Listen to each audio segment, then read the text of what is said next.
Assalamu alaikum wa rahmatullahi wa barakatuh. Alhamdulillahi rabbil alamin. Wassalatu wassalam ala rasulillahi Muhammad wa ala alihi wa ashabihi ajma'in. Amma ba'd. Watukufu wasikilizaji, tunaelekea katika mwezi mtukufu wa Ramadhani, mwezi wa kheri, mwezi wa baraka, mwezi ambao ni bora.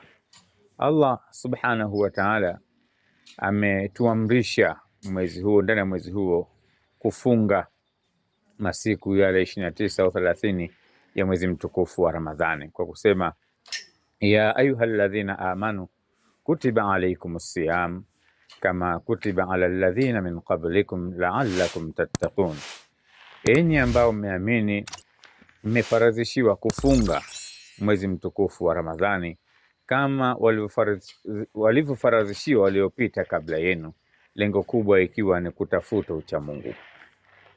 Ndugu zangu, Allah subhanahu wa ta'ala ametuamrisha kufunga funga ambayo ni kujizuia kula, kunywa na kujizuia na mambo yote ambayo kwamba yamekatazwa, ya kiada, ya kitabia, yote. Lengo nini?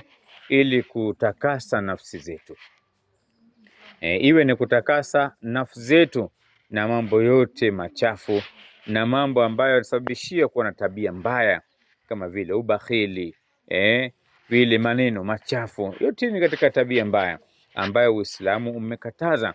Kwa hivyo tunapofunga tunajiepusha na hayo, kwa sababu miongoni mwa mambo ambayo kwamba yamekataza tusiwe nayo ni pia uongo ndani yake. Mtu asiwe ni mwenye kusema uongo, asiweze kuleta mambo ambayo kwamba hana maana, kusengenya, vitu vyote hivyo ni hatarishi kwa funga yako.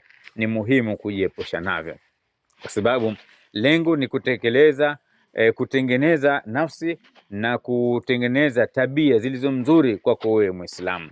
Kwa hivyo mwezi huo si mwezi wa kuupoteza. Tujitahidi kufanya ibada, kila ibada ambayo kwamba umeamrishwa na Allah subhanahu wa ta'ala, amekuelekeza Bwana Mtume Muhammad sallallahu alaihi wasallam, ifanye ibada hiyo. Ondoa uvivu wa namna yote ile. Soma Qur'ani, jitengee muda wa kusoma Qur'ani, jitengee muda wa kuangalia wale ambao kwamba hawajiwezi, ili uweze kuwalisha kwa kupitia hiyo somo yako, kwa kuwafutarisha, kuwalisha futari mwezi mtukufu Ramadhani.